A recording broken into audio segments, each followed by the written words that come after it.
Salut les résidents, nous revoilà avec une nouvelle bande-annonce de Monarch, l'héritage des monstres, sûrement l'une des meilleures de la franchise.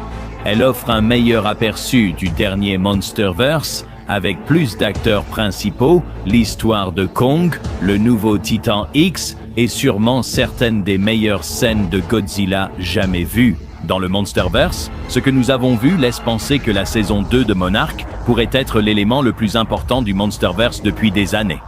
Elle relie l'ancien au nouveau, la réalité à la science-fiction, alors que la chronologie s'approche de King of the Monsters et au-delà. Cela annonce-t-il ce qui nous attend dans Godzilla X Kong Supernova?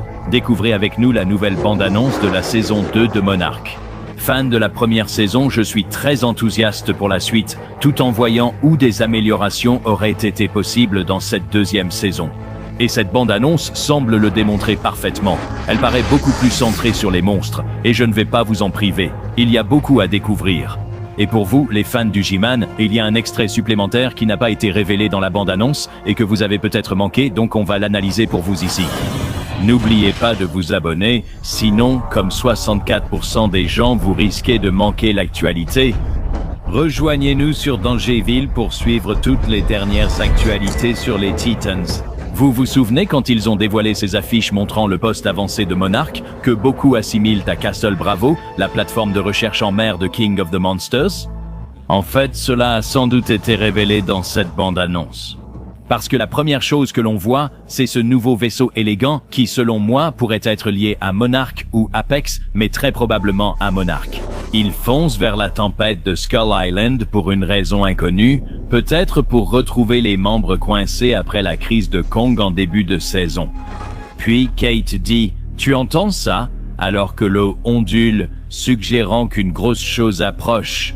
Si c'est Titan X, c'est vraiment intéressant parce que Godzilla fait quelque chose de très similaire, avec les vibrations qui annoncent son arrivée d'une autre manière. Ces deux titans paraissent liés.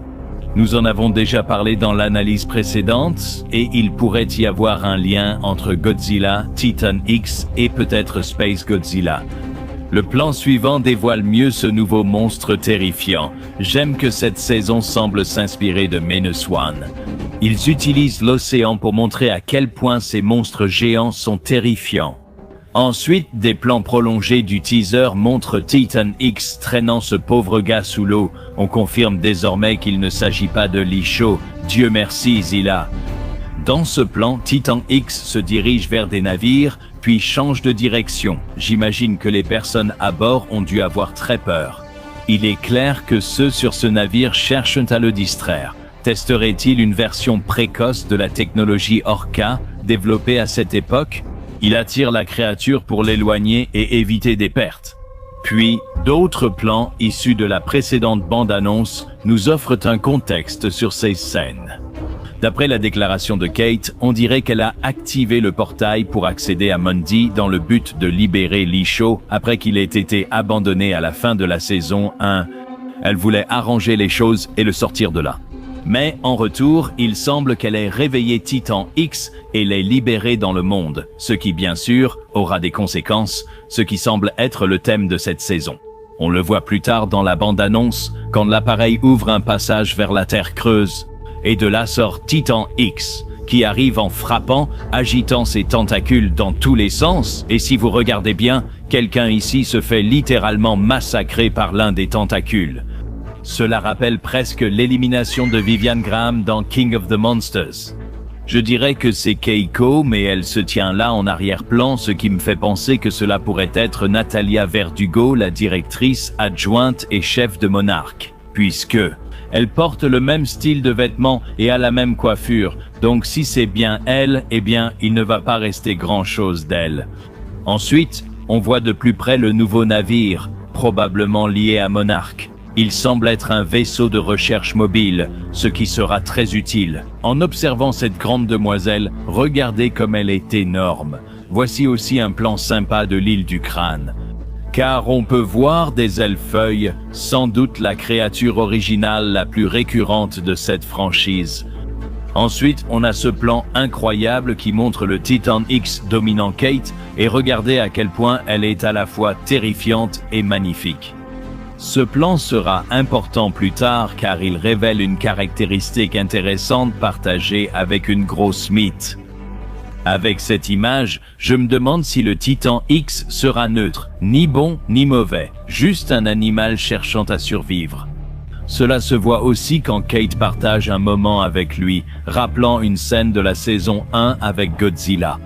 Je me demande s'il y a quelque chose chez Kate avec lequel les monstres semblent résonner, comme Madison et les jumelles Chen, peut-être qu'elle est télépathe. Ensuite, on a ce plan de milliers de ces monstres crustacés qu'on avait aperçus dans les bandes annonces précédentes. Et ils foncent directement vers Lee et Keiko qui essaient désespérément de trouver un abri. Si ma théorie sur les bébés de Titan X est juste, ils viennent peut-être d'éclore et iraient directement vers l'océan. Dans la scène suivante, une énorme tentacule traverse l'abri. Ce qui me fait penser que Mama Bear est juste là, attendant ses petits, ce qui est confirmé par cette scène où on la voit s'éloigner à la nage, suivie de près par les petites créatures. Et si vous regardez attentivement, vous remarquerez qu'elle brille en rose, ce qui me fait penser qu'elle peut en fait réguler sa bioluminescence en fonction de son humeur du moment. Peut-être que le bleu montre qu'elle est calme, et le rose qu'elle est en colère ou veut intimider. C'est similaire à Mothra dans King of the Monsters, ce que j'apprécie. Ce qui est intéressant, c'est que je me demande si elle a suivi le même processus évolutif que Godzilla, qui a choisi la même couleur. Cela sera sans doute lié à Supernova, car les comics suggèrent aussi que la substance rose jouera un rôle clé à l'avenir. Ensuite, nous avons une scène à la fois incroyable et déroutante qui débute avec une foule au Japon, observant un monstre géant traverser et détruire le bâtiment en anéantissant tout sur son passage. En se basant sur Mei Kintaro et sa mère, il pourrait s'agir d'un flashback à l'époque où ils étaient ensemble. Mais quel est donc ce monstre qui attaque? En regardant bien, il n'y en a pas qu'un, car ces soldats lèvent aussi les yeux vers un autre. Alors, se pourrait-il que ce soit un combat entre Titan X et Godzilla qui se déroule à Tokyo? Si c'est le cas, comment? Quand? Je suis perdu, mais j'espère que les réponses de la série respecteront le lore. Je parie que Monarch dira avoir tout couvert. La scène suivante montre Lee et Kate en train de discuter de la façon dont il va arranger les choses et d'après leur tenue. Cela semble lors d'un enterrement, mais Kintaro et sa mère seraient-ils morts? Ce n'est peut-être qu'un montage, mais on dirait vraiment que l'un d'eux a été tué lors de cette attaque de monstre. On voit ensuite Titan X nager dans une tempête à la lueur rose, probablement liée à cette scène, avec Godzilla rugissant, ce qui pourrait se passer au large de l'île du Crâne, puisque nous savons qu'elle est entourée d'une tempête perpétuelle.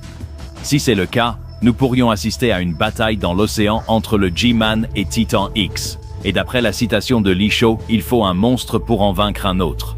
Il cherche peut-être à les rassembler, dans le style Serizawa, laissez-les se battre, ce qu'il approuverait sûrement puisqu'il est encore en vie dans l'histoire. Ensuite, on a ce plan de Skull Island avec un autre monstre qui revient, le Mental Claw, ce qui me fait plaisir à voir. J'accepte n'importe quelle cohérence à ce stade, j'en suis affamé. À l'arrière-plan, un bateau avec un équipage se dirige vers Skull Island. Le plan suivant suggère qu'il s'agit sans doute de Kate et Lee allant dans un lieu connu. C'est le Boneyard de Kong, Skull Island. Espérons que cela signifie le retour des Skullcrawlers, trop peu exploités et à peine évoqués dans l'anime. On voit Kong poursuivre Titan X, probablement après sa libération sur l'Axis Mundi. Elle s'échappe juste avant qu'il ne l'atteigne. J'adore quand Kong se retourne, rugit comme pour dire « Crétin, je l'avais enfermé là pour une raison ». Puis, on le voit encore détruire la base d'Apex. Très probablement parce qu'il essaie d'empêcher que des monstres soient libérés, ce qu'ils font malheureusement presque immédiatement. Ensuite, on a une vue d'ensemble montrant la dévastation totale des décombres. On voit encore quelques plans de Kurt Russell, toujours séduisant, puis une scène où le jeune Lee fuit un énorme monstre dans l'Axis Mundi. Je n'arrive pas à voir ce que c'est. Ça rappelle le grand insecte de l'avant-dernier épisode de la saison 1. Mais ça pourrait aussi être une version plus adulte de ces petits monstres crustacés, puisqu'il a une structure de carapace similaire. Voici certains des meilleurs plans de la bande-annonce et du Monsterverse, avec un aperçu prolongé de la scène à Tokyo. là où on voit des missiles voler au-dessus de quelque chose, les attaquer, et c'est nul autre que Godzilla qui attrape le missile en plein vol. Et regardez-moi ça, l'échelle, les effets visuels, tout semble superbe, voire même meilleur que ce qu'on a eu dans les films récents. C'est ce type de plan qui m'a manqué dans le Monsterverse, et c'est encore mieux en voyant Godzilla déchaîné en ville. Et un joli souci du détail, c'est que sa présence a coupé tout le courant dans la zone environnante.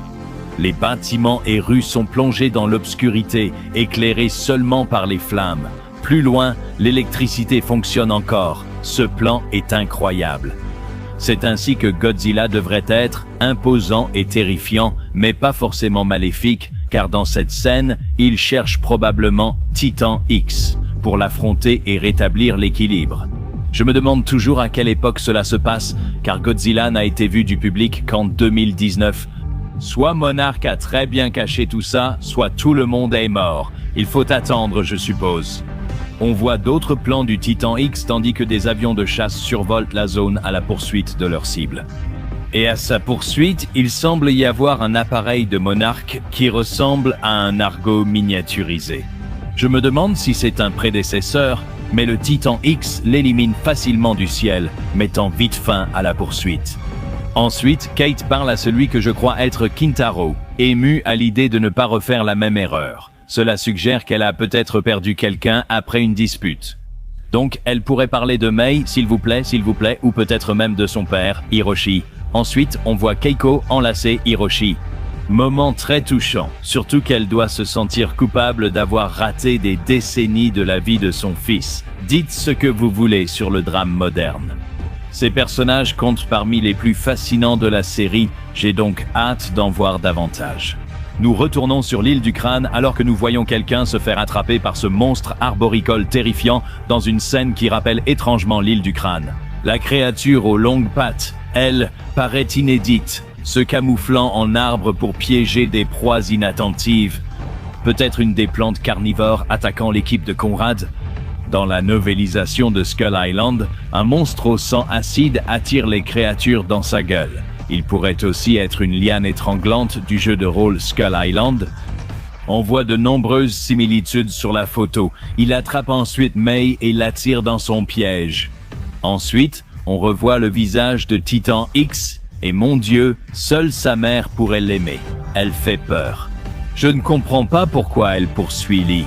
Il a peut-être un appareil Orca pour distraire le monstre. Depuis le vaisseau Monarch et les navires de transport, Lee demande « Qui gagne ?» Probablement en rapport avec un combat entre Titan X et Godzilla ou Kong, et comment le vainqueur décidera du sort du monde. Cela contredit toutes les convictions de Lee Shao. Nous avons déjà montré ce plan épique de Titan X. Parmi les personnages, je vois Kate, Keiko, Lee, peut-être Tim, et je ne sais pas qui est l'autre. Cela semble faire partie de leur plan pour attirer le monstre vers Kong afin qu'un combat l'abatte.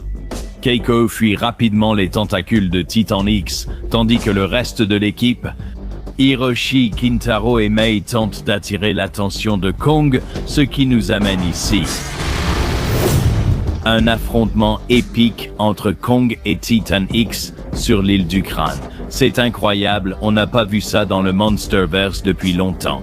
Comme en 2019 avec le roi des monstres, où les humains participent au combat de titans, cela donne de l'ampleur au combat et rend les humains utiles à l'intrigue. Et pour clôturer la bande-annonce, Kong assène un énorme coup de poing, ce qui me fait vraiment plaisir à voir.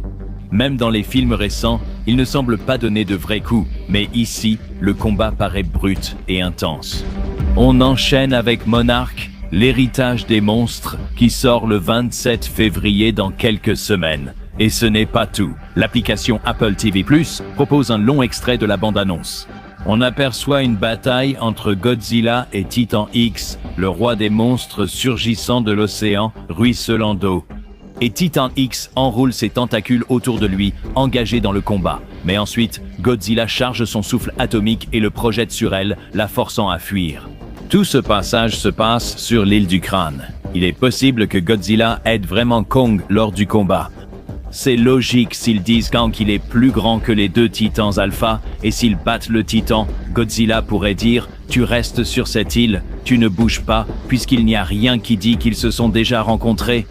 Évidemment, ils bougent et cela entraîne un énorme lézard furieux dans Godzilla contre Kong. C'était sûrement l'une des meilleures bandes annonces du Monsterverse depuis longtemps. Elle en dévoile beaucoup mais me donne encore envie d'en voir plus. Le drame semble atténuer et l'action des monstres s'intensifie, car on a en fait un nouveau Titan cette saison. Les scènes avec Godzilla sont incroyables et Titan X paraît être un monstre complexe et intéressant. Un monstre pas totalement maléfique mais qu'il faut stopper. Je pense à un esprit similaire aux Mutos dans Godzilla 2014. Ils n'étaient pas maléfiques, mais leur reproduction aurait sans doute mis fin au monde tel que nous le connaissons. J'ai hâte d'en savoir plus sur les combats, les personnages et comment cela s'inscrit dans la sortie de Supernova. Nous allons tout couvrir sur Dangerville, alors abonnez-vous, activez la cloche pour devenir habitant et mettez un gros like à cette vidéo. Likez si vous attendez la saison 2 de Monarch. C'était Alistair, à bientôt dans la prochaine vidéo, chers habitants.